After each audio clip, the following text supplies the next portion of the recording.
there's also people on the other side of things who are like, oh, the gender pay gap does definitely not exist. And it's like, well, that's not true either, because Well, they argue but in the free market, does it exist or not? I don't know. I don't know. I don't know enough about the free market to talk I would about that. think But not. what I do know is that on average, women get paid less than men. And then there's all argument of like, there are many, many, many sociological reasons for that. And a lot of them are like, well, that's not necessarily indicative of a gender pay gap. That could be, that's just down to the fact that more men work in like high paying positions. I think it's feminism's job to not be like, ooh, women need equality pay now because they've got that. I think feminism's job is to look at the question of like, oh, all these men in the top 100 rich list, there's like, I'm getting the numbers wrong here, but there's like 3 women. Why is that? Why aren't women going for the higher paid jobs? Why is the elements of society that are putting them in situations where they have to be? Well, do they want to have children? Yeah, exactly. I mean, well, how could they be in a top position and also have children? No. But I'm saying, is that right? So let us explain myself. Obviously, my definition of feminism, and many others, and the one I prescribe to, is equality for women and freedom of choice. If a woman wants to have a kid, wants to have a kid and wants to crack on and literally just be a stay-at-home wife, that is totally fine. However, there is, I think, a culture, because I've seen it firsthand, I've witnessed it. I do think there is a societal perception of women that holds them back from certain things. And it may be that perception is pushing people into believing that their glass ceiling, their roof, their limit is being a wife and mother. And I think that becomes a problem in elements. So like, for example, right, I used to work at this company, right? We had 2 bosses. One was a woman and one was a man. And they were as strict as each other, like 100% as strict as each other. In fact, I would argue the man was way more of an arsehole than the woman. They were both kind of annoying, kind of strict. They were all right people mostly. It's pretty hard to be a boss without controlling people, obviously. Yeah, that's absolutely fine. Yeah, I mean, 100%. it's impossible, in fact. But by the way, should I record this? Or is this like something that would get you in trouble? I don't think it would get us in trouble. I don't know. I don't know about recording it. Just because, like, I haven't prepared anything. I may say something completely uneducated. And I'll record it for now, but I'll delete it if you want me to. Yeah. I don't even know what. So. Well, I'm sure this will go on for another 2 hours, so it'll be great. Well, hopefully not, because I've got to be up in 4 hours. I'm sorry. I'm being terrible. I keep you from your work all the time. Dude, it's honestly, it's me, because like when there's certain conversation topics, once someone brings it up to us, and then I get into that debate, it's like I've got to engage with it, because like my brain just like, it's like, for example, right, like I want to go to bed now, but the second we started talking about the Kanye thing, I was like, I am not going to go to bed because I'm going to lie in bed and all I'm going to be thinking about is things I want to message Florian. And I'm going to be sitting there going, oh man, he hasn't got my point and blah, blah, blah, blah. I'm so bad as well. I should have worked the entire time and I was just messaging away. We are like a match made in heaven for this kind of stuff. So, yeah, what was I saying? So the politics of the feminism, I suppose. So... But how could the women compete with the men if they have children? It doesn't seem like it should be possible unless you handicap the man in some way. No. Right. So, I don't know at what point you started recording. So just in case this does go out, I'll explain. Like we were in the middle of a conversation, but not the whole thing. Right. Okay. So just in case this does go out, obviously we're in a conversation. We're talking about like feminism. You said, is feminism needed in the one world? And then we started getting on the gender pay gap. The Western world. Yeah, Western world. Sorry. See, I'm tripping over my words already because I'm like going a million miles an hour. So what I'm saying is, like, my definition of feminism, the one I prescribe to, and the one like all of my sort of circle of friends who would call themselves feminists would.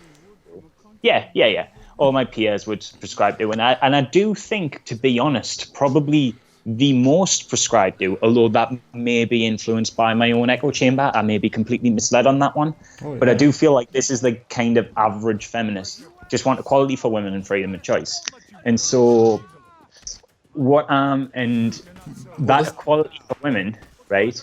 I'm saying it's up to sort of feminism's job to ask, are there certain societal pressures that are placed on women, like sort of these invisible maybe there isn't, maybe I'm completely wrong. Well, they're mostly biological, I think, because just having a baby is going to be pretty bad for your career. I mean, it's going to take 20 years. Well, yeah. Oh, no, this was what I was talking about, though. Yeah, 100%. Yeah, you're completely right. Having a baby is going to be bad for your career. But what I was talking about was the two bosses. So I've worked at a company where, and I've seen this before, not just at this company, where we had two bosses, one male, one female. Everybody thought, like it used to get said all around the office, God, blank, I'll obviously not name her, such a bitch. God, is she such a bitch. She's such a bitch. Such a bitch. And that got repeated. Like that was like a mantra. That was an echo of the office. The bloke who was just as bad got nothing.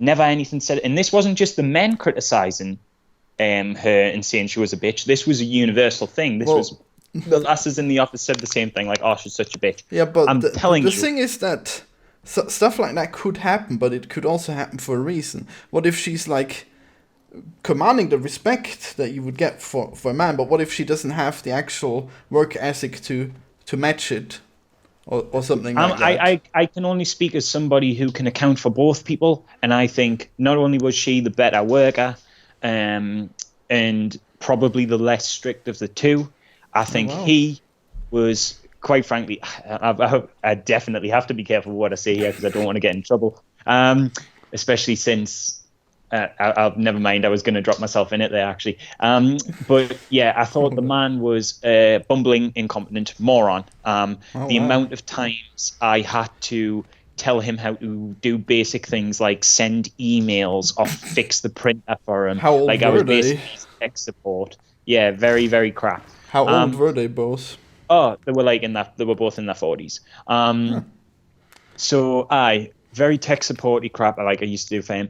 I think he was like a moron, and I think she was good at her job, but equally very strict. And I just found it interesting that everybody perceived her as a bitch, but nobody liked the guy.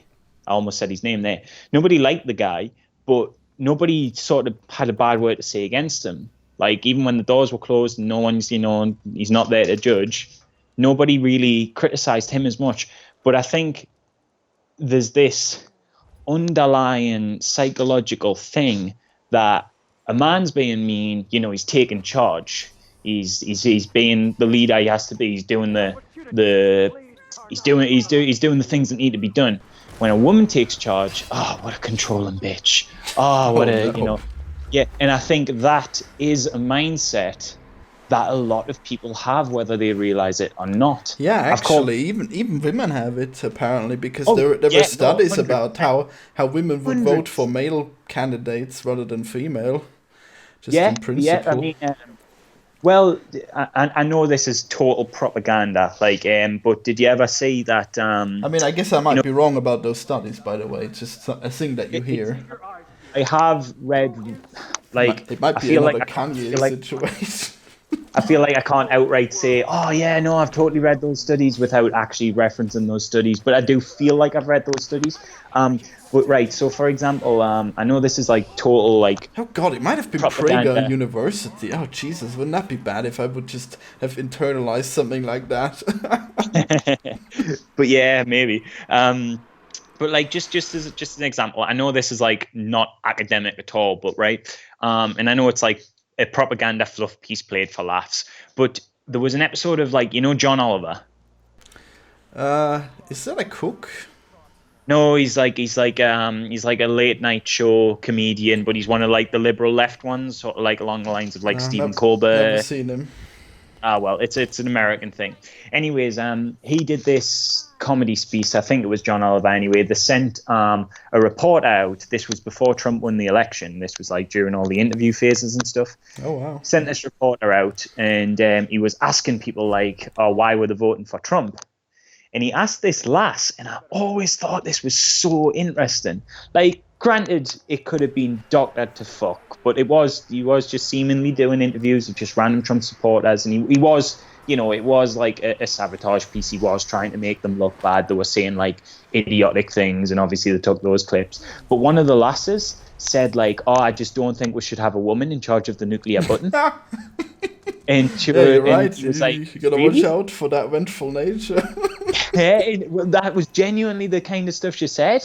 And he was like, "Oh God, can you imagine if she's like, menstruating or something, like, and she's got that big red button." She's like, "I just don't think we can put Hillary there because women are emotional." Especially. And this was so I've got a lot of issues with Hillary. Obviously got a lot of issues with Trump as well. Nobody was winning in that fucking awful lottery of horrible people. That's such a good example of that thing you were talking about, not picking.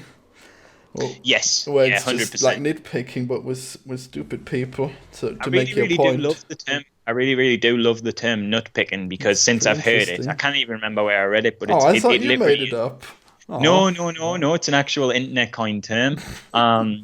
It really is like so appropriate because since I've heard the term as well, I see it a lot more because I've got that kind of term to just throw at it and be like, that's just nitpicking, that's just nitpicking. And it is where you just, they did it all the time, like the left, as we were just talking, like I do lean left myself, but the left were really guilty of like nitpicking the Trump supporters. You know what I mean? They'd always go. I guess it happens on both sides, so I guess it doesn't matter too much. Well, the right absolutely do. Look at how many videos there's on YouTube where it's like SJW screams at taxi driver. It's so bad, really. I mean, when I see it now, I'm like, this again. Come on, can't you have something better to respond to? Which is great because I guess kind of like half a year ago I found Sean and also I got more into H-Bomber guy, and now I see that there's also somewhat intelligent leftists. Isn't that crazy? Yeah. I mean, other than you. Cheers.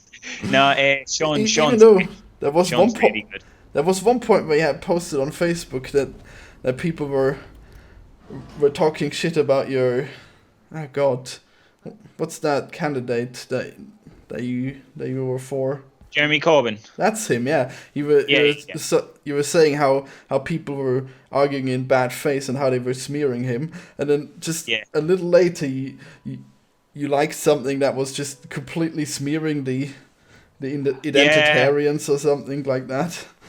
It's like smearing the which one? Sorry, what was that? No, actually, I think it's the NR or something. The NRA. Yeah. Well, I don't know. Is that a party? No. I guess it was the Labour Party.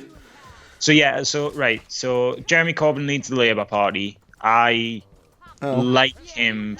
Like I would vote for him.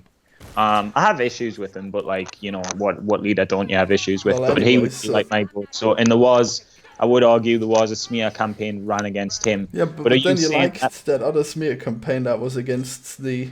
I guess is it the party of Nigel Farage or well? Oh, the UKIP one. Yeah, the other one, anyways. The one that was the main UKIP, the main Leave party, I guess. Yeah, no, Nigel Farage's party was UKIP. I don't recall liking a smear campaign against them. Well, it was just like it had some really bad terms there. I'd have to see the context of it, but mostly like that's honestly like I don't know how much you know about UK politics, but if I liked that, I probably just thought it was funny. They're like a fringe group that I know, but that's how stuff like that just gets popular. It's just by being shared, obviously. Yeah, but like there's a line between comedy, catharsis, and you know what I mean. It's like obviously like you can like something, but be aware that it's got an agenda. Like I really find some of John Oliver very funny. I know you said you haven't seen him, but like John Oliver's whole shtick is let's talk about this political topic at the moment, and then he goes does a really in-depth thing, sort of like an H-Bomber guy, but on TV really. And Oh, yeah. sometimes so not H-bomber guy, sometimes John Oliver is very, very, very guilty of the nut picking. But as long as like I'm aware of that, you know what I mean? Like I can still see, and this is the problem. Like everybody has an agenda. Everybody. It's all It's one. terrible. So it's impossible to enjoy anything without an agenda. You know what I mean? It's like no. like I love the film Mad Max. I agree with the sentiment it says. It doesn't mean it doesn't have an agenda. Frozen has an agenda. Tangled has an agenda. All of Disney has an agenda. Star Wars has an agenda. Marvel has an agenda. It doesn't. People like. Yeah, you like the anti-capitalism in Last Jedi? Oh yeah, raid that casino. The hilarious thing that is that they're Disney as well, you know, like anti-capitalist sentiment in a Disney film always like kind of makes you wonder. Yeah. But well, I'm pretty sure they don't have sweatshops or anything, Disney, do they? Oh, I guess they might actually. No, but Animator sweatshops. Oh god. So yeah, I don't even know what we were talking about or like how we got on the topic. We took out feminism, and so I officially rang you up to talk about Kanye. Oh yeah, I guess. Well, maybe we should finish that feminism off. What do you think? Well, I mean, like my sentiment is just like feminism mostly good. Obviously there's some nutters, as there is with any movement. Obviously there's some people take it too far, in much the same way there's people on like you know what I mean? Like I've spoke to many reasonably minded conservatives, but I don't like their idea of their party or their ideology of the party, and it's not something I would vote for. And some people on that side of things can be very, very nasty and mean and malicious, but then a lot of them are just people that just have a different background to us. You know what I mean? You can't. So basically that's my sentiment. Like I would declare myself I would say I'm a feminist, but what if feminism hurts men? What would you do then? I don't think it does. I don't like. What about affirmative actions? You said that there's not enough women in authority posts. Now that we have politicians that are trying to push for a quota where you have like 10% women, which is pretty crazy if you have 10% managers in corporations as women. That's huge paying jobs, and they're just gonna be given away based on just sexuality.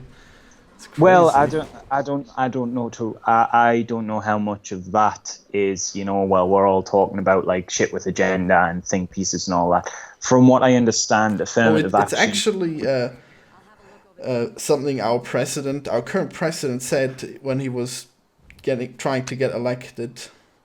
If I remember that right. So it's pretty crazy that something like that could get elected. Oh yeah. Well, this is the thing, right? With affirmative action, it depends, like, because people. This is the thing. People like to say anything is overtly bad or anything is overtly good, and stuff like affirmative action. It's not that simple. I personally am against affirmative action. I think it's well. Am I? I don't even know myself. Because, like, so for example, how many women have you hired? Well, I haven't hired anybody anywhere. Do you think I've got the kind of money to hire people? I am the person people hire. Oh, I thought you were like all equals in that thing you're doing now. Oh, when I'm in my office in self-employment, we've got a lass who works there. She's the illustrator, but like, yeah, there's just 4 who are all mates, but there's only the one lass that works there. But that's just because, you know, she's an illustrator, we can't illustrate, so she is. It's better than 10%. Well, the thing is, like, 25%. Well, the thing is, obviously, like, she got that job entirely on her own merit. She was the perfect person for it. She can draw, we can't. It made perfect sense. It's got nothing to do with agenda. But hypothetically, right, with politics, for example, this is one of the things, you know, when I was saying I like Jeremy Corbyn, but we've got things I disagree on with. Jeremy Corbyn is actually one of these people who's pushing for affirmative action a little bit. Yes. So I'm like, not sure how I feel about that. However, he is pushing for affirmative action within Parliament. He wants obviously he's not just going to hire randoms from the street. Well, that Like, this actually is the makes a thing. little more sense because Yes, because they are supposed to it's speak on behalf democracy. of, Yeah. yeah, and also they're supposed to speak on behalf of an entire country. And when you've got all of Parliament dominated by men, can you On really the say other that? hand, though, it's basically like making it harder for the parties because, well, if you trust that study we cited earlier about women being less likely to be voted in. Yeah, and also, well, there's loads of factors. Like, there's been Because psychological the studies that say women are less likely to get a raise because they're less likely to voice that opinion. You know what I mean? And that, like, is one of the of things that keep course. them back. But I think that's like one of the benefits of feminism in the Western world is feminism can, encourage women who deserve it to have that kind of value in themselves to go, you know what, I deserve that raise and I'm going to ask for it, and I'm not going to cower away just because, I'm not the kind of person and I think that's the strength of feminism in the Western world. I wonder if there's a lot of guilt in there because they know they don't want to get a raise because they might get a child soon. Well, have you heard of imposter syndrome before? I sure have. I think we talked Yes, about that, didn't we? possibly. I think we possibly did actually. Yeah. So apparently, again, like take everything I say with a pinch of salt because this is literally just conversational. I haven't revised all this. This is just stuff I've read and I'm recalling it. I might recall things wrong and stuff. But I do recall reading that the person who sort of coined imposter syndrome initially coined the term for or at least found that it affected more black people and women in high paying roles. And apparently there's a theory going around that that's actually because of affirmative action, because even though that these would make people deserve perfect to be there, even though these people deserve to be there, there's this if they illusion. have been hired that way, they might not actually. Oh no! But this was like, this, as far as I remember, anyways, this was a study on people who hadn't been hired through like any affirmative action programs or anything that, to our knowledge. But this is the kind of thing. It's like there doesn't with affirmative action, there doesn't actually need to be an affirmative action. Yeah, I know, right? It's just for people to do it. Just the pressure is there because Yeah. they might introduce affirmative action, and then you're gonna have to let go of your employees because you don't have enough of the right ones. So it makes sense to hedge your bets. That again, though, like if the that's all hypothetical.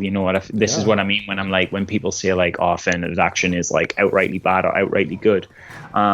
It's difficult to say because like a lot of we're talking on a lot of hyperbolic points. Like, has that ever happened? I don't know. Like, maybe it has. Oh yeah, definitely.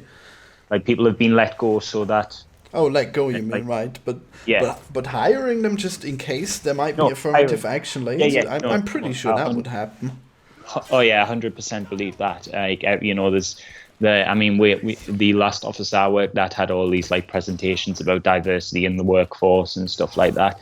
But this is the thing I think as well. Like, what people who are against these kind of things don't understand is like, yes, in many ways it's a bad idea. I mean, what I was just talking about with imposter syndrome, like there's lots of, to my knowledge, again, I might have got studies or whatever wrong, but to my knowledge, there are lots of imposter syndrome occurs mostly in black people and women because even though they'll get to a position where they've earned their way there, they've crawled their way there through their own efforts and merits, they believe that they are the diversity card. They've internalized that psychology because they can see this affirmative action happening around them. They can see that people are pushing for, more black people in the workplace, more women in the workplace. So there'll be some poor bloke who's probably like the hardest worker in the world, and he's the CEO of a company or something, and he'll be sitting there going, I probably don't deserve this. I probably only got this because I got so many opportunities because I'm black and I got all these handouts. Black. In my narrative. Yeah, I thought you were talking about the white guy who was gonna not get the job, but now I see. I assumed it wrong. No, this is what I'm saying. There'll be people there who like deserve to be in places of power and doubt that and have that psychological, not trauma. Trauma is probably the wrong word, but that dissonance in themselves of like earning a place but feeling like they didn't earn it, feeling like there's been some sort of behind the scenes pulling of strings to get them there. So affirmative action's bad in that sense, in that it actually like it's patronizing in a lot of ways. Welfare in general is very dangerous, because when you get that also might give you imposter syndrome, and then it might be harder to find a job if you can rely on welfare, and you might actually lose the welfare if you have to give it up to go for a job. It's very. See, I don't think welfare is dangerous in the way that in the way you just described. I think it's problematic in other ways. So, for example, we've got I don't know what it's like in Austria, but in England, I've got a few mates who are on welfare and that, and they are in positions where we've got some really shady practices at our like welfare sort of establishments. It's like 2 minutes late for an appointment. Oh, I don't care if you are at your daughter's funeral. Yeah, welfare's being stopped for 6 months. That kind of thing. Like, it really, really does happen. I know people it's happened to like all like that badly, But there's been quite a few of them recently. So I've got like a mate he's on welfare and that, and they were pushing him to do this construction worker's job, right? And he doesn't know the first thing about construction. It's not a place he'd feel comfortable with. It's not a job he wants, but he'll take a job, right? Like he was happy to take the job because a job's a job. Yeah, makes sense. The job paid less than his welfare. That's exactly it, yeah. Yeah, and so he's like, well, and I don't blame him. You know what I mean? I guess. Why would you essentially work for negative money? It's not to mention it's like it's probably even bad for you to work in construction. I mean, it used to. Yeah. I don't know if it still is, but obviously no work should be heavy lifting and stuff. But I'm not sure if they only use cranes now, or if they still use heavy lifting. I guess sometimes you can't avoid it, huh? Well, yeah. I mean, even something like swinging a sledgehammer like every day for a year is going to do some damage to you. You know what I mean? And that's not particularly heavy, but yeah. And so it's like. So, like, if I was him, I'm thinking in my mind, and then this is the thing, people are like, oh, he's lazy because, he won't get a job. It's like, would you, in that situation, would you work for less than you're currently getting in a job that's physically demanding and puts physical strain on your body over time? Well, can you actually stay on welfare infinitely?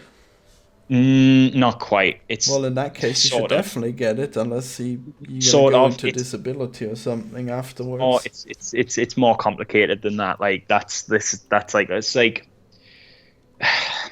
in theory, you can stay on welfare infinitely. In practice, not so much.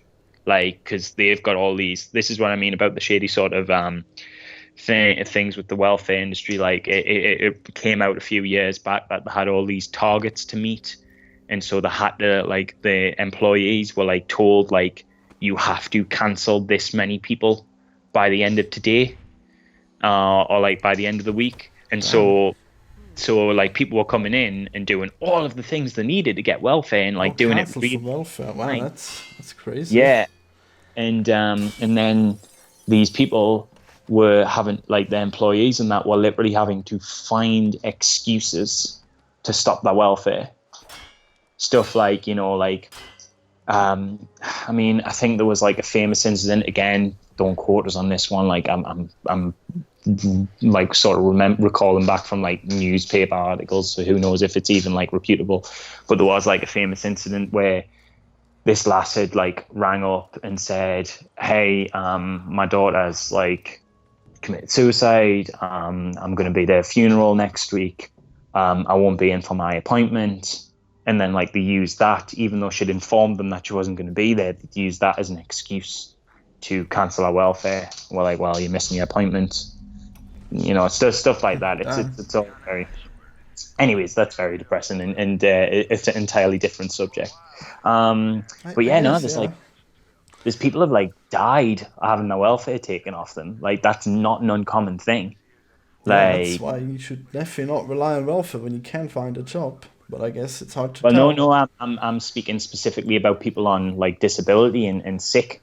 Oh, So like there was an instance of like this one guy who was like, his doctor was like, you cannot work, you absolutely cannot work.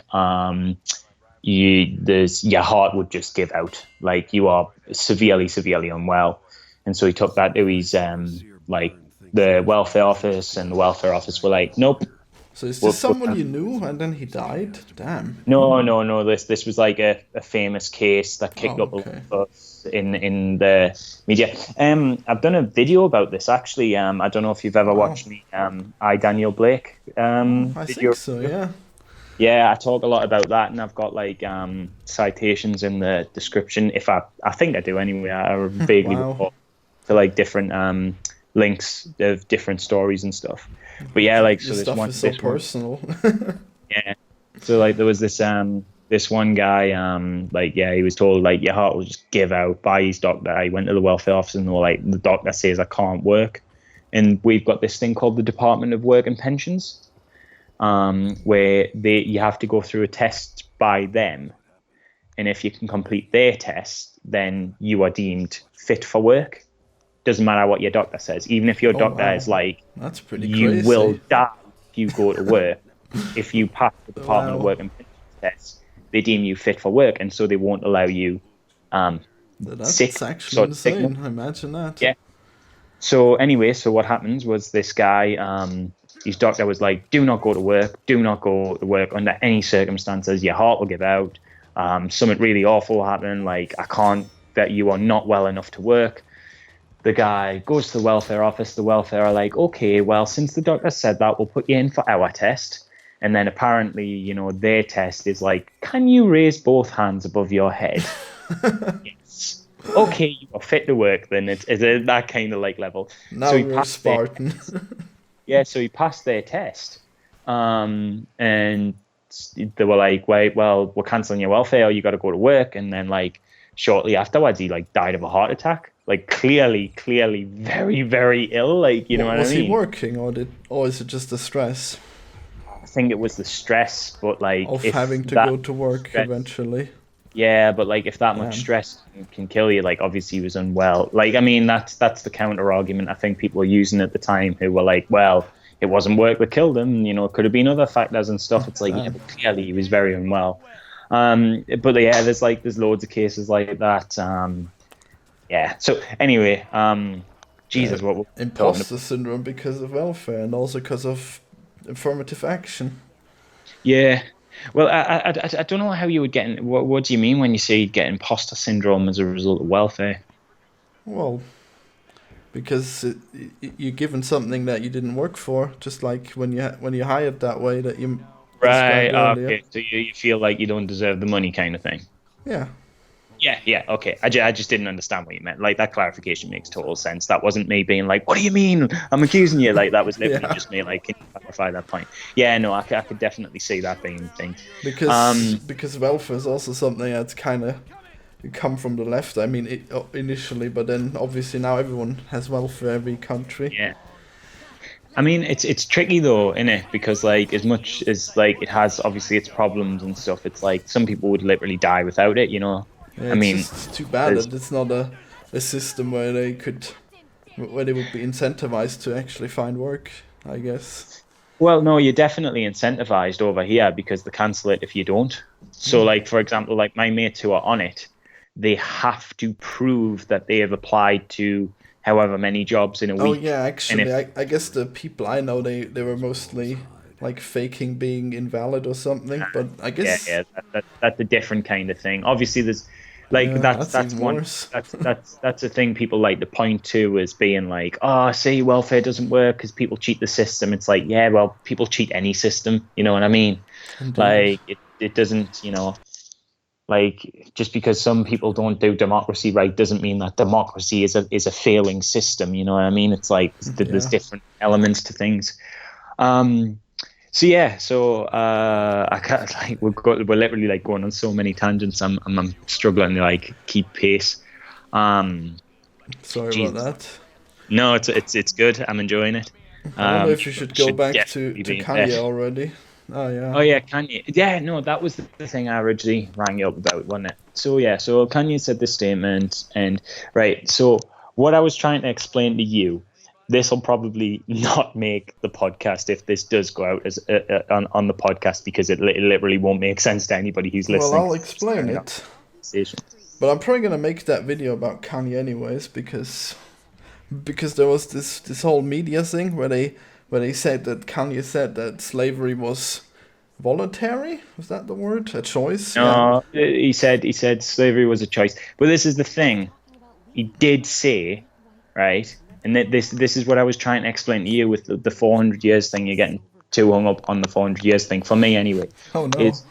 He did say the words, like, technically, I mean, some of the headlines, there have been lies told, but technically there's been no lies told. His quote did say, that sounds like a choice. Now, I know you're saying... Look, if that's not a lie, then you're stretching the truth really far, because it was really obvious that he was talking about the presence. See, I don't think it is. I don't think it is at all. Well, I know, then this is... No, now I do. Yeah, but you saw the part that was cut. No, and now I do, because you explained the context. But you've seen the part that was cut where he said it. Yes, He's talking about the presence. Yeah. No, that's definitely manipulative. But I just think, what I was saying before is, you were saying like, oh, well, he's obviously talking about the present because he says 400 years. Like, yeah. I do not understand how that necessarily would make it obvious that he's talking about the present. I told you specifically, it's exactly 400 years ago that slavery started. And it's been gone for 100 years. It's so perfect. But what I'm saying is, like, next to nobody knows that off the top of their head. Yeah. Like, and that's where, because a lot of people before, like, the TMZ headline and all that, just saw the video. It's like grotesquely far off, though, because you would have to think that America had been founded at a completely different time. So when do you think it was founded? In the Middle Ages? I mean, I literally have no idea. I don't maybe this is me. Maybe this is me being completely uneducated. Maybe it's a cultural thing in England. Like, I know obviously America doesn't know a lot about our history, then we'll not know about theirs. But like, I have no idea when America was founded. I mean, once I looked it up, I'd go, oh yeah, because then, there was the Declaration and all that. Like, but off the top of my head, I've got no freaking clue. So this is the thing. What I'm saying is, yes, there was media manipulation. Yes, there was a definite narrative that TMZ... Well, he also said that it was a mental prison. I mean, that should give it away that it's... Well, I guess it's hard to tell if that was part of the choice. That almost felt like it's... Yeah, that almost felt like a... Because, like, so for example, like, obviously I'm not saying this, but let's say, I am talking about slaves, like, as in the black slave trade. Like the legal slave trade that way, like, as part of America's history. If I says, that sounds like a choice to me, it's like a mental prison.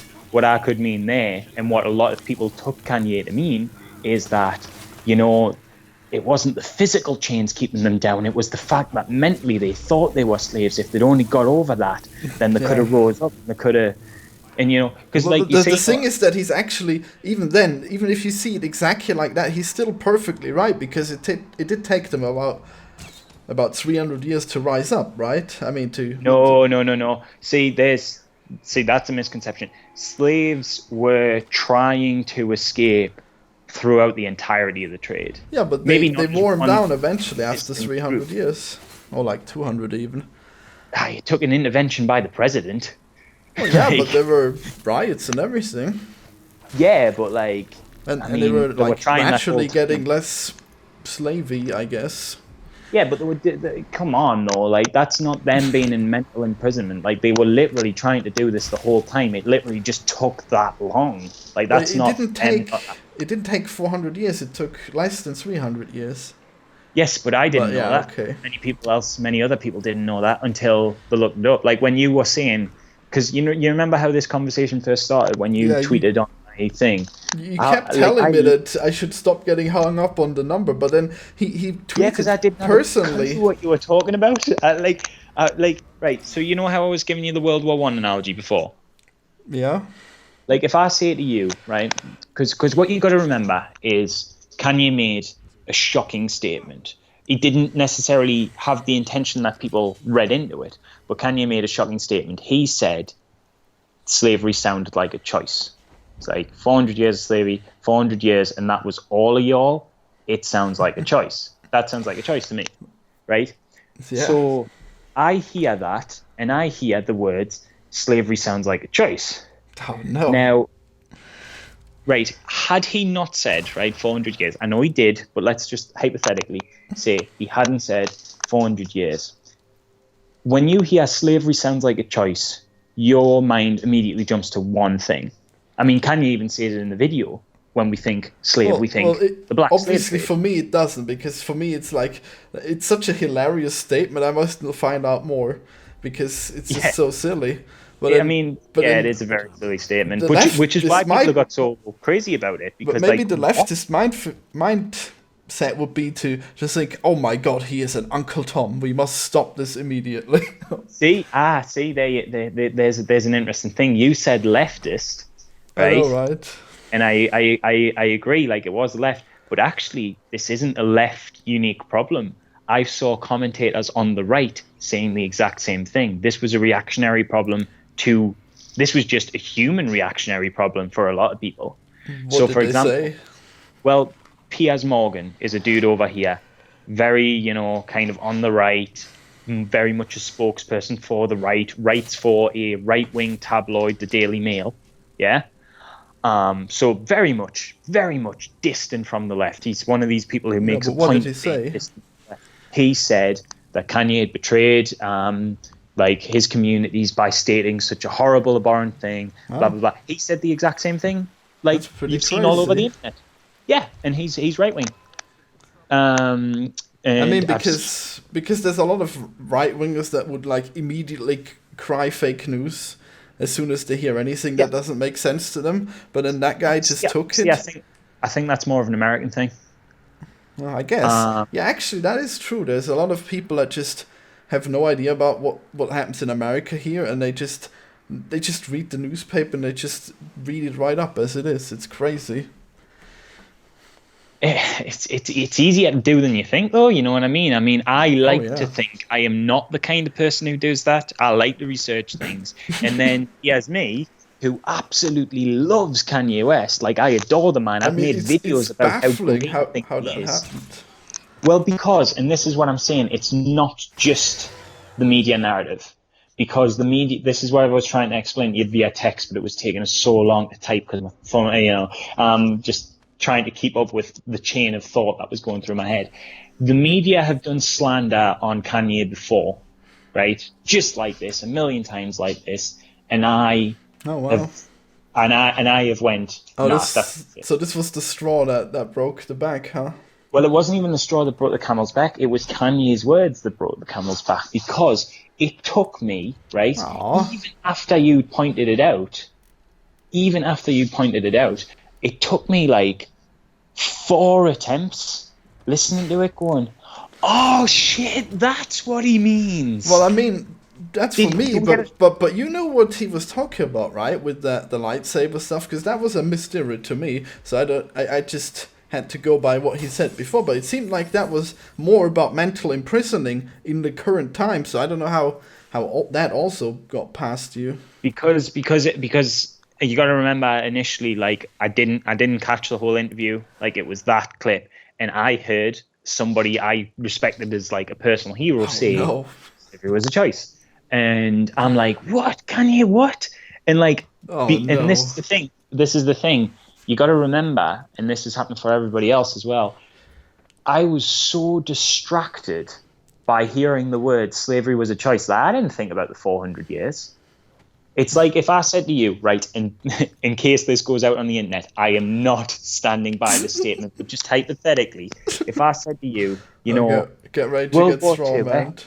Yeah, if I said to you, World War II, World War II, God, 10 years in which Hitler did nothing wrong. 10 years. Can you believe that? 10 years. The 10 years statement is wrong, right? So That's you're not talking how about long World ago. War II here? Yeah. But what I'm saying is, Or the peacetime before it? I'm just talking about World War II specifically. Because right? Hitler was doing stuff wrong a long time before World War II. But continue. Oh yeah, for sure. But I'm just saying, like, if I said in a passing example, Hitler did nothing wrong for 10 years during World War II, right? And again, don't stand by that sentiment. But He was a very, very bad It doesn't even man. compare, because I don't see how it does. Because what I'm saying is, I'm not comparing the two. I mean, unless you're saying that he didn't do anything wrong after he died, but then there's still the 10 years still all about the whole war. Wait, what? I think we're both confused now. Well, I don't get this Hitler analogy. How does the number change the statement in this case? It doesn't. That's not my point. My point is how articulation affected Kanye's sort of intention in what he said. But the thing is that what you said doesn't make sense in any way. No, it doesn't. But let me explain, right? I go on TMZ and I say, for the World War II went on 10 years. 10 years. Can you believe that? 10 years where Hitler did nothing wrong. Now, I've repeated 10 years. You really should have picked something else. This is terrible. You get arrested. Yeah, totally. I'm gonna get, like, someone's gonna cut, the podcast just before and after I say it. Well, they don't even have to cut it. Haven't you paid attention to Count Dankula? Oh God, that's a whole different thing in itself. Yeah, well, I mean, that's a whole, like, conversation that I could go on for 4 hours. So just shortly, what side would you be on there? I'm so curious. I'm sorry. Here's my stance on the Count Dankula thing. Prison or no prison? Definitely not prison. My stance on Count Dankula thing is, I don't like the guy. I think he's an arsehole. I think he's kind of a dick. I think he's very unfunny. However, he has every right to be an unfunny twat, in my opinion. Just because I don't like his joke, he's actually really funny. Damn. I've never found that. I think he just sounds like every other, like, right-wing shitposter to me. But the point, he's not even right-wing. What the wow. No, but he sounds. I didn't say he was right-wing. Like, listen to what I said. I says he sounds like every other right-wing shitposter. That gag with the Nazi pug. That's like something on, I'm going to hell for this. You know what I mean? It's that kind of. It seems like something I would have stumbled onto on the maybe significantly worse, but like on the Paul board on 4chan or something like that. Do you get what I mean? Like, I don't actually know what that is. Oh, 4chan. No, but the board you mentioned. It's just like the politics board. Oh, it's politics, like really awful. Oh my God, that's what that means. I thought it was like a poll where you have to vote. Wow. No. So yeah, for me, his sense of humor is just like kind of appeals to like right wing. How many videos have you seen? I've seen the Nazi pug. I've seen the one where he goes, "How the left debate now," and he literally just he walks on the screen and he goes, "Racist," and then there's a bass drop and he just like dances for a bit. I've seen the £800 is the price of freedom. I've seen enough to know that I don't like his stuff. Like, granted, I haven't seen it all. Maybe there's some good stuff out there, but like, why would I waste my time? Like, God, what have I done? This isn't the conversation we're having. No, but anyways, but my point is, right, I personally, and I'm saying this as a person who thinks that joke is kind of offensive, I don't think he should get any repercussions from that other than people calling him a dickhead. Are you sure you saw the video before? I mean, without voiceover and without like being strawmanned. You mean the full video where he goes, I just wanted to make my dog into the... Yeah, that's that, but not cut and not... It's like 4 minutes long and there isn't any... Yes, I've 100%, because I thought, like, with that one, again, because we're talking about people manipulate things, I heard about it. It's so funny how the dog actually, like, looks like he's a Nazi and he plays that music. I thought it was really funny, but... But, well, fair enough. Like, I'm not gonna. If you think it's funny, you think it's funny. Like, I just didn't. Like, I literally just, and it wasn't even If like, oh, anything, it's even funny because it means that the ideology is dangerous and seductive, which basically should be something we could all agree on. oh, And yeah, but come on. I mean, I don't think that was his like artistic intention when he made the video. Like, I think, what did you granted, think his intention was? well, his intention was just to piss off his girlfriend. He made that very clear at the start. He deliberately Well, said that. there's never just one meaning to a piece of art. No, well, yeah, but okay, now we're getting into entirely different Kanye matter, said. which is art analysis, and what you just described is captured in, I believe, a French essay called "Death of the Author," where you can take meaning from the text without necessarily it being part of the authorial intent. I mean, regardless, just to say, it seems like it's not very nice towards the Nazis that they're being used as the butt of this joke, but no. know. I understand that point. I'm not arguing with you that, like, this is the thing. Like, I understand that the Nazis were the butt of the joke. I'm not arguing with that. I'm just saying I can see why someone would find it offensive.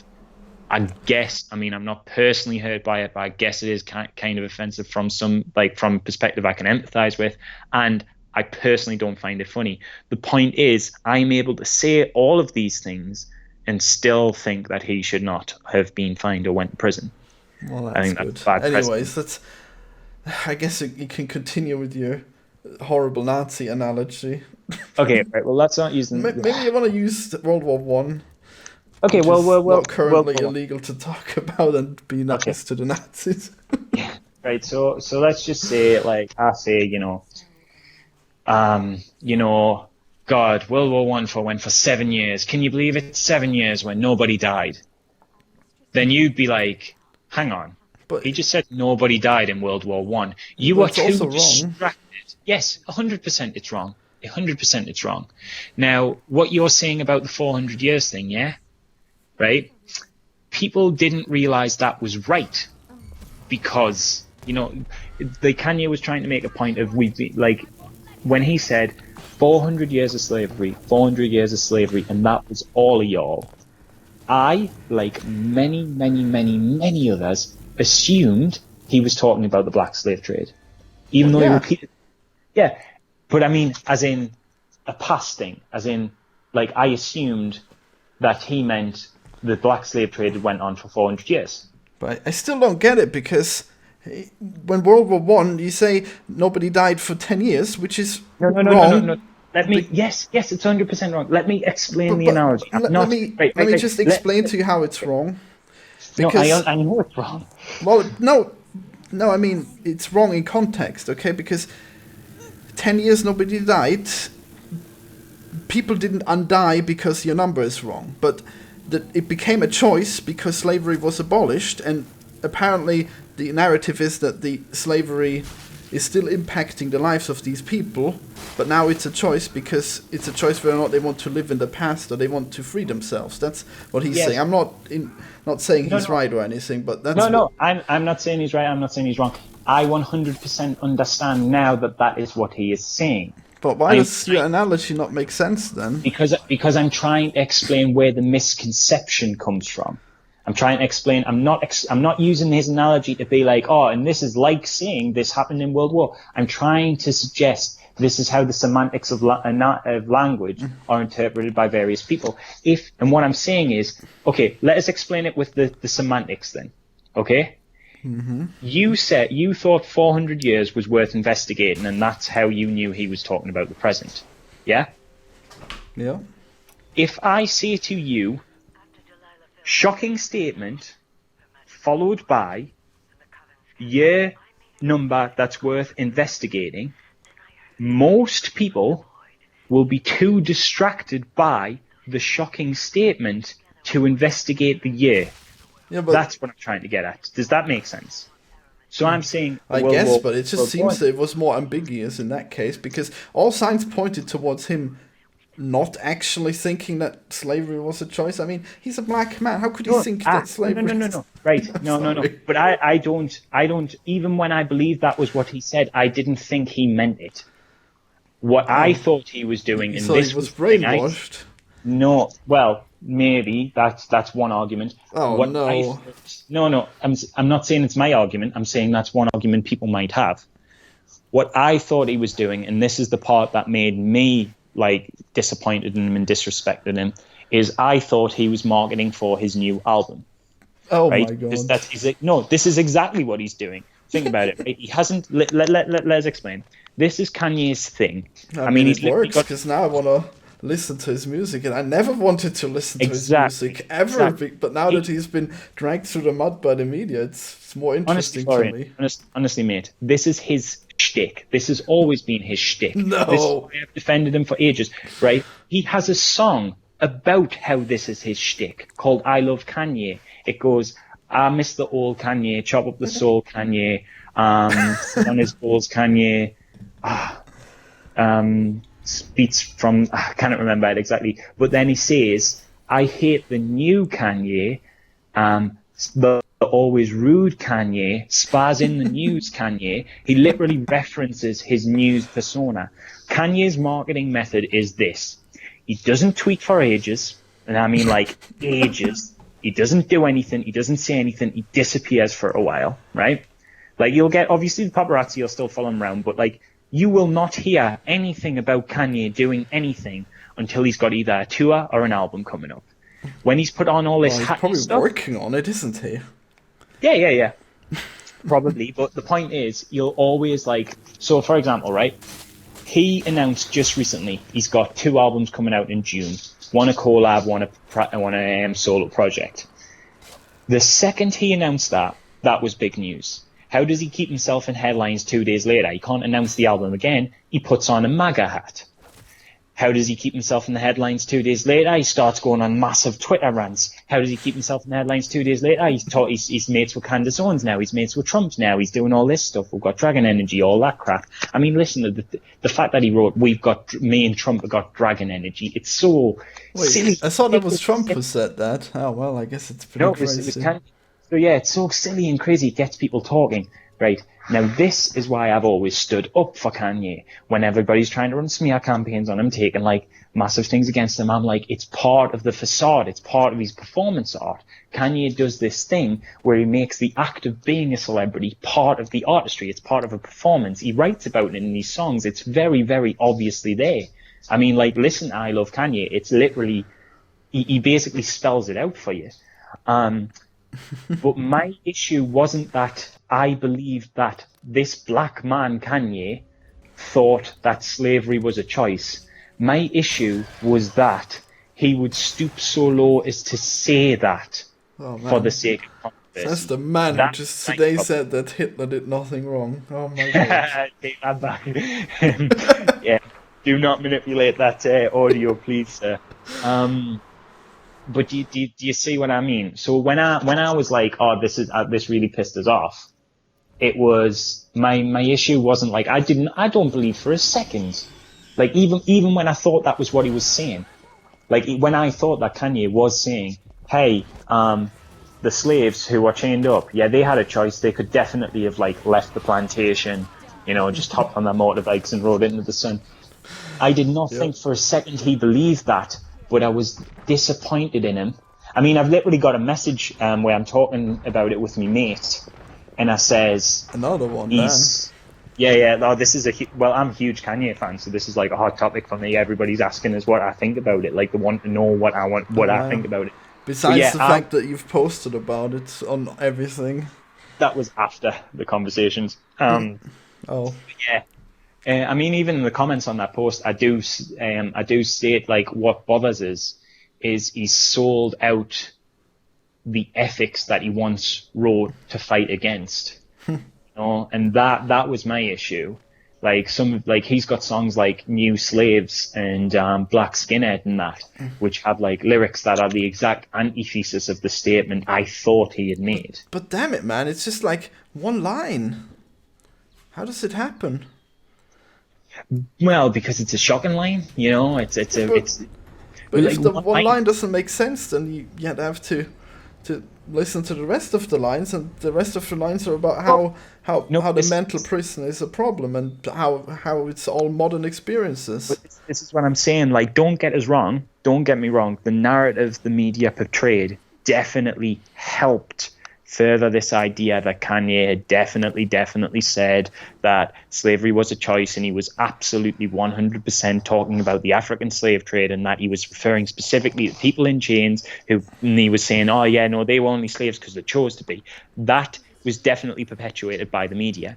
What I am saying is Kanye was very, and this is a struggle he's always had. This is like a permanent sort of staple of his career, and I don't know if he does it on purpose. I don't know if it's just his delivery of speech, and this is what I'm saying didn't help him. He's very inarticulate. He can be very. I mean, listen to that interview. He goes on about like one time, like minute to minute. Like he's going, you know, he's standing up and he's shouting about, I'm on opioids, and does anybody think I'm thinking free right now? And I'm not on medicine at the moment. And then he sits down and then he suddenly drops in like, oh, slavery is this. And then he starts going on about prison. And it's so mile a minute that like it's hard to follow any of it half the time. But So it'd be even more weird if you'd actually get offended by something, if it's just like a lot of random bullshit. Well, no, because if I literally go like, you know, yeah, so I saw a squirrel the other day. He marched up the top of the tree. Then there was a bird. Also, Hitler did nothing wrong. Then there was another tree. You know what I mean? Damn it, not again. No, but you see what I mean. You see what I mean? Like people, like in amongst that, there are things that stand out, and it's impossible to, you know, you don't think about like, oh, he was talking about squirrels. He was talking about things. What I'm saying is like, yeah, you saw through what he meant by the 400-year thing. But I was so distracted by the fact that in my mind and with his mouth, he had said, slavery, that sounds like a choice to me. I automatically thought, as many others did, he was referring to the legal black slave trade while it was still ongoing. And I thought, bloody hell, like what? Like, and I was so distracted by the shocking statement that I didn't think, hang on, 400 years, is that right? Oh, I'll look that up. Oh, no, he's on about 400 years if it got up to the day. Kanye's on about the present time. I wouldn't ever have, you know, like until you pointed out, even when you were saying to me, oh, but he says 400 years twice, I'm like, yeah, because maybe he got the date wrong, or like, yeah, well, he's exaggerating, he's stressing how. But we only had to read what he was going to tweet about next, and he obviously had to clarify it on Twitter and everywhere. Even the tweet, I was like, I don't get what he's getting at. Like, God damn it! It's like maybe I'm an idiot. You know, maybe huge blind spot. Well, apparently everyone's an idiot because so many people were just like, "Oh my god, it's the Kanye. He's now a monster." Well, yeah, I mean, like literally everybody's tweeting. You know, I'm seeing everybody tweeting and Facebooking about it. Like after I've already, because I was like quite quick on the news because I saw Kanye, hey, I'm going to be on TMZ, and you know, flicked over, had it on in the background while I was animating, and thought, what? Did I hear that right? But like, even still, like I've seen people who've seen that clip, and because what you got to remember is every single clip, at least the ones I've seen of it, while they are edited, he does talk about the whole mental imprisonment thing. Oh, but they're edited so incredibly shitty. They're like 10 seconds of that, then 10 seconds of another thing, and that's like, oh my god, they cut off right that part where he says, no, I didn't mean it, it's the presence. It's like so bad. Yeah, and your tweet is hilarious too. It's like, I don't even want to meet Kanye West anymore. It's like, oh my god. No, it's like, to be fair, me tweet is a genuine parody of that song because that too. I thought that was. Yeah, no. I thought you had this lifelong dream of meeting Kanye, and now it's over. No. One of the lyrics in the song "I Love Kanye" is, now I look around and there's so many Kanyes. I used to love Kanye. I even had the pink polo, thought I was Kanye. I have to say, at that time, I'd like to meet Kanye. So I was literally just parodying those lyrics. You know, he literally says in the song, I have to say, at that time, I'd like to meet Kanye. And I was like, oh, you know, just, it was a shitty joke. Probably it didn't translate. Obviously, you need to have read the read or listened to the initial song to actually make the connection. But you get what I mean. Like, You see, I immediately I thought, would oh my still god, what's this leftist fool on about now? No. I would very But- much still like to meet Kanye. If nothing else, be like, dude, fucking articulate your words, man. Like, you can't just, because like what, like what he said, obviously is. I mean, there's still an argument. There's still an argument to be made that what he did mean to say is still problematic. This idea of like, oh, you're in prison in your own minds. It's arguably patronizing. I don't know, and Yeah. I don't know that I'm educated enough to comment on what he actually meant to say. There's so many He people that are struggles- like in their class struggle all the time, and they're like, oh my god, this rich guy is telling me how to live my life. Oh my god, what a hypocrite. If only I had like half his money, I would be beyond this world. And it's like, oh my god, just shut up. It's just let go of the damn class struggle for a second. See, I don't know. Maybe that's like because I'm all about the class struggle over here. I know. Like I feel the effects of it, man. Like maybe I'm just mentally imprisoned, as Kanye would say. But like, Well, you definitely are. You wouldn't even take money for your work. It's terrible. That's part of the imposter syndrome. To go back to other The things. mental imprisonment. Yeah, maybe. Well, the imposter syndrome definitely is. But like I've had like real because I don't come from a wealthy background at all. I mean, for the first sort of like once my younger brothers were born, like I didn't have a bedroom for like a good few years. I used to sleep on the sofa, and then I got a bedroom, but it was only in the form of like a boiler room like that we had in the house. Like I managed to get a bed in that, so like I slept in the boiler room like under a dripping boiler for like years at a time. You know what I mean? Like we were like not well off at all. And there are times when, and obviously like I know rich people aren't evil, like, but there are certainly times where like I have gone to wealthier people's places and like I have felt like, and this is going to sound so, you're going to hate us for this, it's going to sound so cringy and leftist and stereotypical, but like I have genuinely like felt their privilege at times. Like they'll say things like, so like, no. like How for rich example, would they be? Just like middle class. But like Middle I've heard, class, and that's already pissing you off. Jesus. well, no, they're not. It's not all middle class. I've got loads of mates who are middle class, but like it's just I'm saying like there's certain people, because this is what it boils down to. It's right. This is the thing. It's not rich people are bad. It's individuals are bad or or entitled that happen to be rich. In much the same way as like there's individuals who are poor who are just assholes. Like, but so I've been like, so I had to bite my tongue so bad, right? I'll not say where I was because I might get in trouble with people I know. Oh, but no. I was at, then this is what I mean about culture shock. I was in a new environment somewhat, and there were some lasses there who I would all say were of middle class background.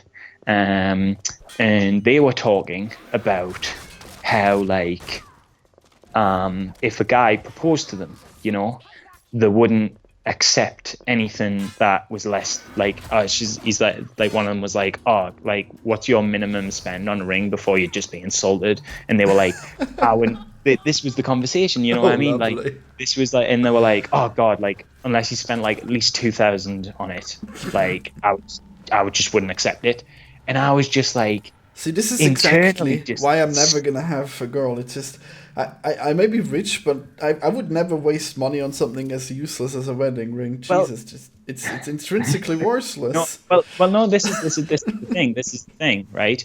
But I've had girlfriends who are, I would say, upper class, who would have been like, I don't care if you get us a fucking Haribo jelly ring, like, Wow. it's you I'm bothered about. Like, and this is what I mean. Like, I know people who are richer than those people I've just described in that scenario, who would be totally fine with me, spending 50 quid on a ring if Well, that's if what they're I could already afford. rich, yeah, then it wouldn't matter. Well, I mean, You get what I mean, though. It's not like a woman thing. It's not a particular class thing. It's an individual's thing. But like, as somebody who is really, grew up kind of poor. I mean, I do okay now. I'm very, very broke at the moment, but that's just because I've come off the back of the August Club and that. But like, as somebody who kind of grew up like on a fairly rough sort of council-y area, all my mates were kind of poor. Like, we're not like poverty, but like there was more. Put it this way: there was more kids in our house than there was bedrooms by over double. How is it possible? Like by over double though. So it's like, so there was like, well, 2 kids per bed. That's crazy. Wait, bedrooms or beds? No, bedroom. So right. So okay, never mind. So this was my grown up situation. I slept in the boiler room. There was 3 bedrooms. There was my mum and dad's bedroom. My little sister's bedroom. She got a room of her own because she was a girl and all the others were lads. And then like all the other lads, like 4 of were shared one room because that was the only room that was left apart from I lived in the boiler room. So there was like 3 bedrooms, but there was like 8 people. So more than double the people to the bedrooms, and it's like, so like that's the background I grew up. Not poor. We're never struggling, nearly going to be homeless or anything. There was a couple of like,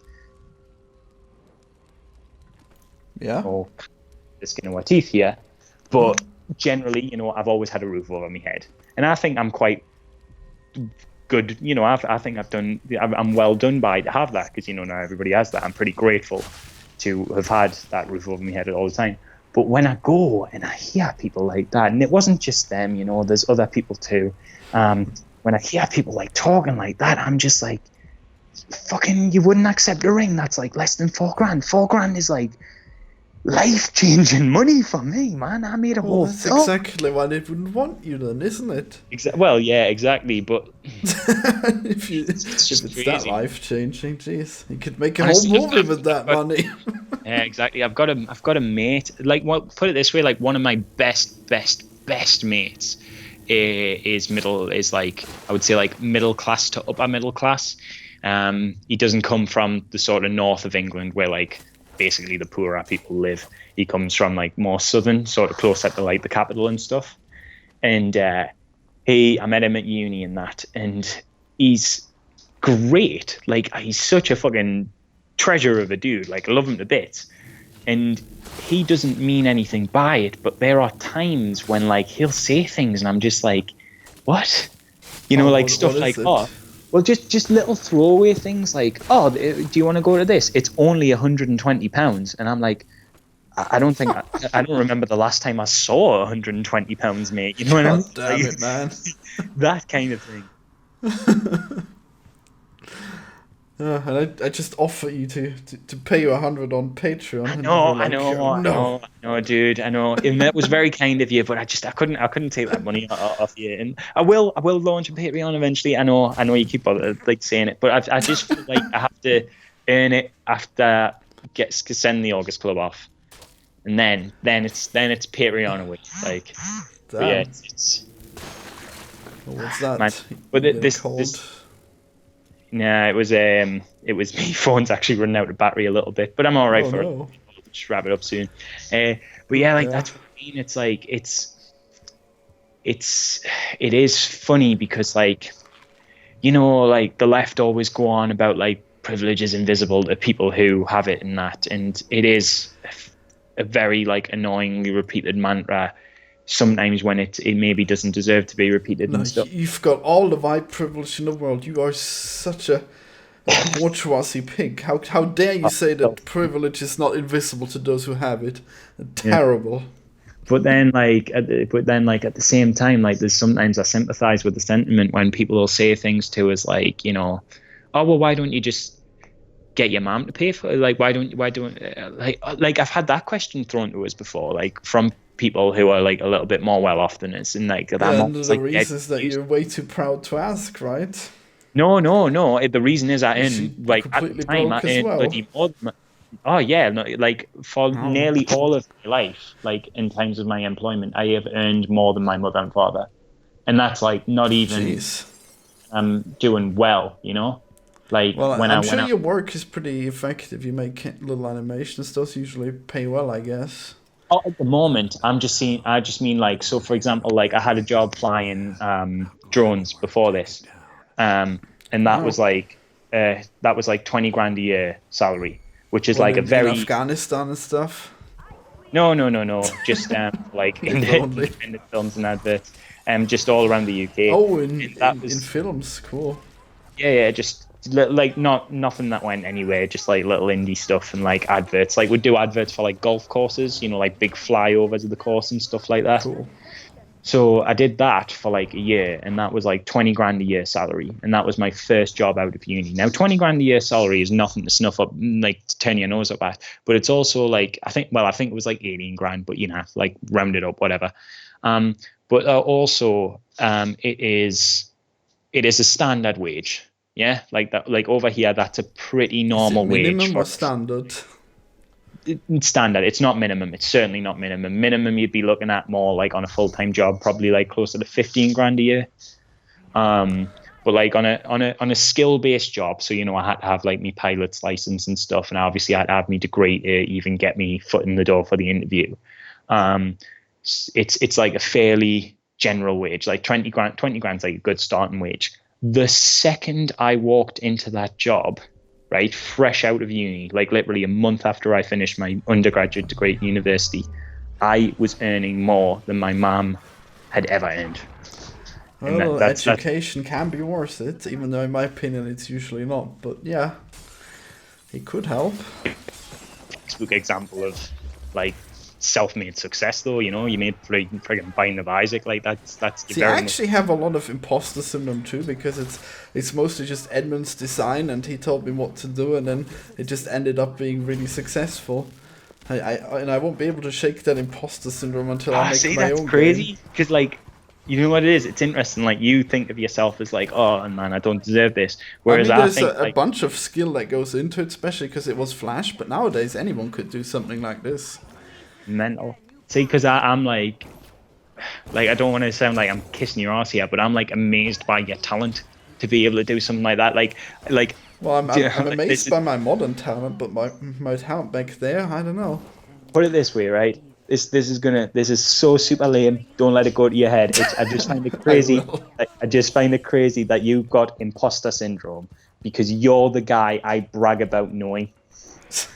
Like I tell people at work, like, oh yeah, Bind of Isaac, the dude who made that, yeah, like the programmer, yeah, I'm mates with him, I'm good mates with him, yeah, me and him like podcasts, I talk to him on Facebook, like I was literally I genuinely brag to people about that. Like I've got a mate who develops games, and like the first time I sort of like started talking to me and all that, I immediately went to him and I was like, yeah, how I Bind of Isaac's like one of your favorite indie games. Guess who I know? It's just like, You just gotta tell him how you just up all night talk to me about Kanye West, and then maybe it'll calm them down.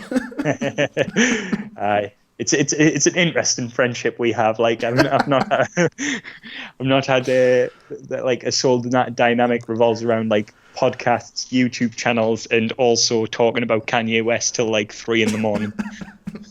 Well, I didn't even like the guy, but now I may listen to one song, and then we'll see if it's good or not. He's a very acquired taste. The last, put it this way, not the last song he released, because he's releasing singles alongside with all this controversy.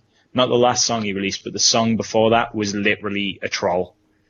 It's this this entire song, right? That it's got like this amazing choir and really nice production values, and then the rapper comes in and he's like, this next verse, these bars though, these bars, he's proper hyping you up for the next verse, and he's like, these bars, listen to this shit, and then it just cuts to Kanye going, poopity scoop, shoopity whoop, whoopty poop, and that's the song. Like, it's a complete troll. It's such a wind up. Oh, it's great. Does it actually have music there, or is it just him doing that like that? During that bit, there's just a bassy tone that goes boom, boom, boom, boom. Prior to that, it's got like massive like production, like choirs, and like there's like a violin in the background and all this stuff. Yeah, it's called Lift Yourself if you want to look into that. It's So sounds this is what I amazing. mean. It's like sometimes these music is like it's not even like See, good I heard music. those It more serves lines, great. and now I know what it means. That's brilliant. He was Yeah. trolling after all. Oh my god. See, It's this is like what I mean. It's always been part of his shtick. It's literally part of his character. that's the kind of stuff that will be picked up by people that say that music's gone downhill nowadays. Oh yeah, but people don't get the context behind it when they do that. Yeah. Like I really, really hate those. Like I love heavy metal. Well, Like I you'd have to really cut do. off that first part where he's setting it up Yeah, to yeah, make 100%. it fall flat. Just like with Dankula, where it's like, oh my god, this hateful man, look at him, and then obviously you're like, I'm uncomfortable. I'm not feeling like laughing. It's just like that. Yeah. It's a funny and like how much the media sort of manipulates stuff now. Well, Oh it's yeah. not anything new. I think we're just more aware of it to point it out now. But it's always been a thing, Well, there's like this idea that at one point there was real integrity and they were trying to get the truth out there, but not anymore. nah, I don't believe that was ever the case personally. Have you not seen that movie where Tom Hanks plays that journalist? That new one, I don't know. The Churn? No. The Post. That's it. I haven't actually seen it. Yeah, me No, it's neither. any I don't good? know. It sounds like it's very integral. Yeah, no idea. So Aye. yeah, it's pretty crazy. I guess it's good that I talked to you because otherwise I would have said, "Oh my god, my friend, he was such a Kanye West fan, and then the media corrupted Oh, him." no. Right. Like, I would still like to meet Kanye West. I think he'd be an Well, now interesting you guy to would. pick brains of and stuff. No. Even when I thought he'd said the really controversial statement, I would have been like, had I been able. Then you to go have to a his more to his comfortable villa time. and there's black people as footstools. Jesus. He's like, "Why don't you rise up against your masters?" And then he Oh, whips them. God. Yeah, I think if I'd walked into that, I would have been like, yeah, maybe you are just a really racist individual. No, I'm doing this to impress Trump. Shut up. Yeah. But yeah, like I think he would have been an interesting guy to like talk to and all that. I still think he is. But like had I Oh, one You day, know. huh? my main thing to him now would be like, look, just articulate yourself a bit more, man. Like explain your word, use your words better. He's too all over the. I mean, don't get us wrong. Like I'm saying he's too all over the place. I phoned you up, ringing you about Kanye West, ended up talking about feminism, imposter syndrome, fucking what was it? I completely lost me train of thought now. The one where they put your people in jobs based on like the diversity thing. What's it called? Oh, Literally Jesus. just talking about it. It's like completely Affirmative just- action. See, Affirmative I know. action. Yeah, I we're know talking my about words. yeah, we're talking about all that, and it's like I only rang you up to talk about Kanye. I think I might actually cut that first part off and just have the Kanye bit up. We'll Yeah, see. yeah. Maybe Just, I'll release just release the other piece afterwards. I don't know. That might be bad. But it's all about the Kanye. But then maybe not because I guess it's not even as emotional as I thought it was. So Yeah. you were calling me up as well, and it was like, oh man, he must be real emotional if he's gonna call me up. dude. That is like I was calling you up to have like a friendly conversation. The calling you up wasn't to do with like I need to shout at you, and it was never that. It was never ever that. It was literally just like No, you were just telling me about your views about Hitler. no, it was not that either.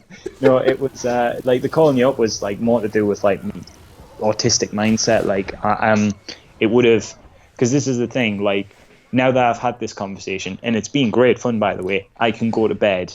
I should have went to bed ages ago. I've got to be up in like 5 hours now. But 5 hours? I thought you were. Oh, I see. I thought you said you had to be up at 4 a.m. No. Alright, well. Yeah, but what was I going to say? Words, can't think. Yeah, no, it was more like when we started having when we started messaging, I was literally just about to go to bed, but because I couldn't articulate my point, I thought, you know what's going to happen? Because this is like the way my brain works. It's like I'm not going to get to finish this conversation. I'm not, because this is the thing. Like I quite happily engage in arguments where I lose. just as long as they come to an end. It really bothers us when conversations don't like see a finale, see a conclusion.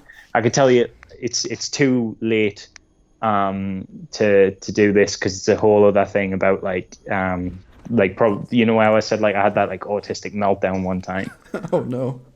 Yeah, it's to do with that, and it was because a conversation didn't end, and it's still. Oh no.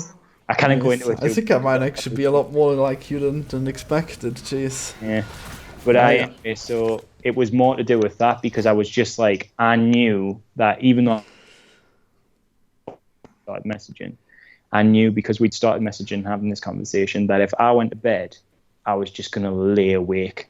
Not even because like, I was angry at anything, not because of anything, just literally just like, oh man, I really need to finish that conversation. I really need to have that conversation. I've got to get it out. So I was like, I've got to ring him, because if I don't ring him, like I'm awake all night anyway. So it's like, while I am going to bed later, at least I can sleep now. Oh man, I had a conversation earlier where I was talking about Trump being a racist, and that got me really excited as well. So have you seen my Twitter poll? I made a poll about how racist is Trump, and it's got funny answers where it's like, he's got a black friend, 0 racism, racist uncle, 1 racism. I hadn't seen that. I meant to talk to you, like, just because you just reminded us when you brought it up, like, you know the phrase Uncle Tom. How racist? Ah shit! You keep cutting out. Oh, sorry. It's probably because my phone's dying. What about Uncle Tom? Yeah, I was just like, because I remember you used the phrase like the left were calling him an Uncle Tom, and I didn't actually hear it that way. It's just like that's how. Right. It's just the feeling I was getting from them. It's like he's being black wrong. Yeah. But it's just interesting, because I was thinking about like the phrase Uncle Tom, and it is generally, I have seen it used in both circumstances. I've seen it used by right and left, but I find it interesting that, and I'm saying this as somebody who is obviously left wing, I find it interesting that the phrase Uncle Tom I've seen used quite predominantly on my side. I would think so. Who are supposedly, against racism. But it's like, it is a really, really racist term. Like, is it? Like, I would think so, because I don't know. It doesn't seem that bad. It seems more like a general term about someone who's just giving into the mental prison, like Kanye would say. Yes, but isn't it? Well, like, it is about slavery, but it's kind of. But Uncle Tom is kind of oppressive. Like, yeah, obviously it's got the slavery connotations, but also it's like, isn't Uncle Tom kind of like an oppressive statement, because you're literally like telling, like, there's this idea that and obviously, like, in the circumstance that I was American, I make no mistake, I would probably vote Democrat. But there's this idea that black people who vote Republican are Uncle Toms, and it's like, isn't it kind of oppressive in itself to tell black people, like, oh, if you go to this other party or you go to this political belief, well, it's mostly something that only black people should say to each other. But I guess I see your point. Like, this is something that Sargon would say, by the way. He would say, "You take away the agency."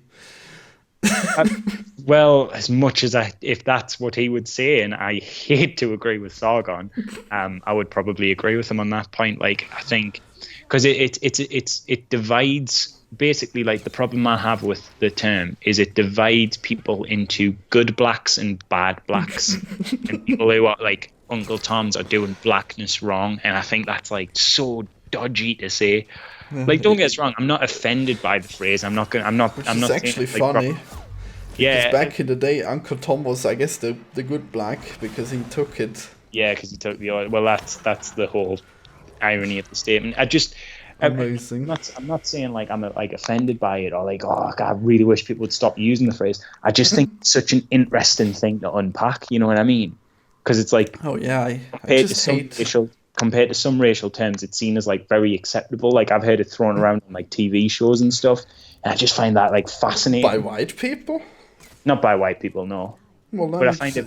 You can't be racist against your own race, can you? Oh, I think you can. Well, I guess I would be. I mean, I hate my father, and he's Iraqi, so yeah, I guess. But yeah, I think you can definitely be racist against your own. Oh no. Yeah, you gotta watch out with that one. Anyway, Ah. dude, I should probably go to bed. Like, I've got so many more of those animations to do in the morning. Oh no. Well, I guess. Oh, we should do this more. Well, do you know what it is? Honestly, like when we were talking about, when you were like, oh, what time are you free on the podcast? I was like looking at the clock and I was like, Never. could I squeeze an hour in? And I was thinking about doing it that night, but I was so busy and I was like, I could just do it for an hour. And then I thought, you know what? I couldn't, because if we start talking about Kanye, it's not an hour's conversation. I'll like waste me all night. And I've just proven that point right now, because like, Oh, it's only but it's been been like good. 2 hours. It has been absolutely delightful. Oh yeah. It's pretty interesting to talk to someone who's like on the opposite spectrum usually. Yeah. I think that's like one of the things like I engage with you so interestingly, because like Even though I'm not actually on the right, I just like to really be a contrarian, I guess, which is not really yeah. great, but yeah, I just right now I'm like both sides have arguments, so they're both wrong, idiots. Yeah, well, it's like Fighting about these things that are complete non-issues, because they're obviously non-issues, because otherwise you wouldn't disagree on them so completely on one side and the other. Well, it's interesting. Have you seen Sean's new video? Who's that? Sean. Oh, Sean, right. Yeah. He makes. I actually have. That was very interesting, because I used to watch Lawrence Southern back when I was dabbling in right-wing stuff, and it was Yeah. I think I may have actually shown that video to my mother, and now it's like, oh my god, she's being debunked right now. This is gonna be a great time to get popcorn. But I found that the part that I found like quite interesting in that new video is when he said when she'd said, like biologically women will always go for this and men will always go for this. And then Sean pointed out, like, well, that's clearly not the case, because if it was, that was true, then it wouldn't be an issue and you wouldn't be making a video. And I thought that's kind of like what you just said. Actually, I think that's kind of nitpicking, because obviously she's trying to tell them how to be a woman, right? And I mean, obviously, no, but the more opinions you get, the better. But obviously, 100%. she's got misleading shit going on there. Yeah, 100%. But I mean, I think her sort of point was like, oh well, women will go for this and men will go for this. It's like, well, if women will go for this anyway, why do you have to tell them to go for this? Well, because feminism is telling them to not go for this, apparently, according to her narrative. Of course. Yes. Which is something you said earlier as well, about how feminism can tell women to ask for a raise, and then maybe feminism goes too far and it tells women to stay in work and don't have children until it's too late. Well, that's the arguments on both sides. Some would argue that what the person really wants is going. But my opinion is, like, people can do whatever the fuck they want. It doesn't affect me. Yeah, but, see, that's the whole thing. It's like one side says that, the other side says that, and they're both wrong, because whoever fucking cares. But what's obviously important is how these Christians and these conservatives, they always go on about, lifetime sexual partners, they're so bad for you, they're gonna make you so unhappy. And it's completely retarded. I mean, obviously, if you're gonna be happy, then you're not gonna need to find more partners, because you've got one partner, and that's perfect. Yeah, exactly. And then the study was, on top of that, was also misleading, because apparently they were taking into account partners that you would have after the marriage was already divorced. And then like some of our citations were like literally people's blogs and stuff. Yeah, ridiculous. But what I think is interesting, and what I think this is arguably some of what Kanye's philosophy is at the moment, apparently, is what we have to realize is that the majority of people, right or left, don't get us wrong, obviously there's some wankers, but the majority of people are like, okay, like they're okay people, and ultimately the politics are coming from a place of kindness. Like Lauren Southern, while I think she is completely wrong on her take, you're giving her a lot of credit there. Apparently she goes around into like areas that are known for their crisis, and then she just stirs up the shit until she has something where she's getting like attacked or debated really badly. Oh, I'm sure she's like, I'm sure there's probably like this was the first time I've actually seen her, so maybe I'm completely uneducated. But the thing is, I'm just speaking specifically about that video. That video, while it did have an agenda, I do believe sincerely came from a good place. Like I do guess believe, I could see that. like I believe, like she thinks women will be happy. I have to get married and have kids, and she just wants to pass on that message. And she's just like, look, I think you guys need to hear this because I She wish might someone not had told me. even. She might not even understand how wrong she is about her research and her numbers. Oh yeah, It's possibly just not. crazy. I've talked to like a very conservative Christian guy at some point. I had a debate with him, and it didn't go too well, I guess. But he just kept bringing up stuff like, "Did you know that London is half Muslim now?" And it's like, oh my god. I mean, I was like really confused at the time, but it turns out that they had conflated the fact that there's half people that are Christian there now into half being Muslims, but in fact they had like 25% atheists. So basically, Yeah. that's like the best religion right there. It's atheism, Well, and that's like a sign of. I would say even though we're technically a Christian country, I would say that from my experience, although obviously I'll be like caught up in my own little echo chamber, but from my experience, I would say like we are like predominantly an atheist country. Like on the census, people are put Christian, but there's very few practicing Christians. Like the people I know who would take Christian on the census is to do it out of like a form of habit. But they don't go to church. A lot of them don't believe in God. It's the thing you do because you've always done. You know what I mean? So I don't know. Maybe it's just my echo chamber. Maybe I'm completely wrong, and maybe like there's an entire world. I think it might be the generation mostly. Older people are more likely to be Christian, I think. Yeah, probably, and then like my age is informing mine. But like because I do know a few Christians, but like they don't practice it or anything. Like I would say, if nothing else, we're a very laid back country on religion. Like people can kind of be what they want, as long as you don't force it on other people or commit any acts of violence in its name, you're pretty sound. Like that's kind of our like low bar for like do whatever religion you want. Oh man, I grew up in such a bizarre place because there was this monastery school that I went to, but they had like some teachers that were like obviously liberals. So it was a very odd mixture, and so I guess I never even knew about politics or anything back then. It was just odd, but it's only like with that retro sort of look at it, you can kind of in hindsight see it. Yeah, I guess they didn't press it too hard, which is good. But anyways, with that other guy, he had a lot of things that he would bring up eventually, and it's like he had that lifetime partner thing as well, where it's like you gotta stop having so many sexual partners, so you're gonna be really unhappy. It's just stuff again, like that. No, it's like again like him, like that point I disagree with, but like that person 100% disagree with, but that person is like again like they're trying to come from a good place. You know what I mean? It's like not necessarily, but I guess, but it's just the misinformation is out there. That's the problem. Misinformation's horrendous. But like for example, like so especially when I go to America, probably only when I go to America, I come in contact with a lot of like conservative Christians who are like my beliefs. So you're in the Rust Belt, huh? Well, not my current girlfriend, but my last girlfriend was from Texas, and she grew up in like the Bible Belt. So, is there like a word for when you like American girls, like jungle fever, but not racist? No. As far as I'm aware, I don't think so. But just coincidentally, like my last two girlfriends have been American. But like the one that was from Texas, like she grew up in the Bible Belt, and some of the stuff like her parents would say, like don't do this, don't do that. I'm like, God, man, I really don't agree with that.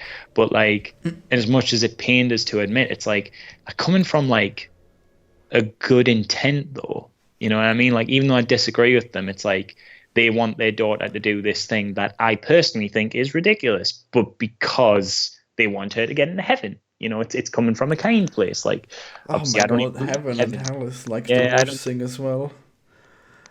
It's just that crazy idea that you have this moral thing, but you're not gonna stick by it and say that it's your moral compass. Instead, it's the the Almighty God that commands this, and it's just so arrogant to say it. Well, It's it's bizarre. interesting. It's interesting, isn't it? Because like I've always heard sort of Christianity and religion described as sort of like a comfort. It's like I've heard Let's it think described. about how all our enemies are going to burn in hell. What a Well, nice yeah, comfort. part of that, but also it's like, hey, if I'm going to be a good person, I'm going to be rewarded with heaven and all that, and like, it's this kind of like comfort for people that God's watching out for them and all that. And I've always sort of like in my atheist circles been presented with the idea like, oh, people like believe in religion and stuff because out of like it's almost like a comfort food. It's like it's kind of it's just this comforting notion for them. I recently watched Ghost Stories. I don't know if you've seen it, but that had like I'm not big into horror. well, okay. Well, I'll kind of tell you what. So it's a really interesting film because it's actually written by like I don't know if you've come across Darren Brown before. He's more of a big thing in the UK. Sorry. Have you come across Darren Brown before? No. So Darren, it's written by like his head writer, and their whole shtick, Darren Brown's shtick over here, is that he goes around disproving spiritualists and psychics and all that. Like he literally like debunks them. He's an atheist, I believe, maybe agnostic. I'm not sure. But he's very much like he does that. He's like the TV equivalent of a YouTube skeptic without all of the sort of right-wing bubbling ideas behind him. For fuck's sake, there's no right-wing bubbling ideas. You gotta stop listening to that echo chamber. No. I have been in the skeptic community and I have seen it form. Like that is what part of it? Sargon comes out with some questionable stuff. Armored skeptic. Definitely. What about the Amazing Atheist? He's pretty left-wing. I haven't seen much of him. The point is, like, there's still... I'm missing out.